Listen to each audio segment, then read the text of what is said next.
Hi, I'm Nora Hamerman, and I'm going to be teaching a 6-week class at Ingleside, an in-person class about Gothic architecture outside of France. And the reason that this class is going to exist is that last fall I gave a full 12-week class on Gothic architecture, and we never got out of France, which is the birthplace of Gothic architecture. But there is so much in Germany, in England, in Italy. And the slide on the back behind me here is a picture. Let's see if I can move out of the way of something that's totally spectacular in this spot. Okay. This is St. Lawrence Kirche in Nuremberg.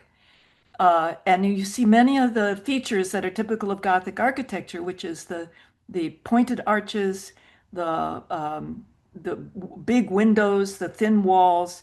And what I'm trying to get out of the way of is this incredibly spectacular hanging Annunciation with all the mysteries of the Rosary around it, which is in that church, which I was able to visit fairly recently. So there is Gothic architecture begins, of course, in Ile-de-France around Paris. That's Chartres, Notre Dame de Paris, Amiens. But then every other country adapted it to their own needs, and we even have some in the United States. Later neo-Gothic constructions like the cathedral in Washington, D.C. and St. John the Divine in New York.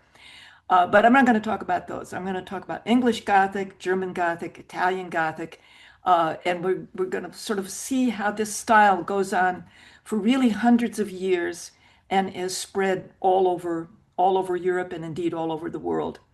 So that's what it's about. Hope to see you there.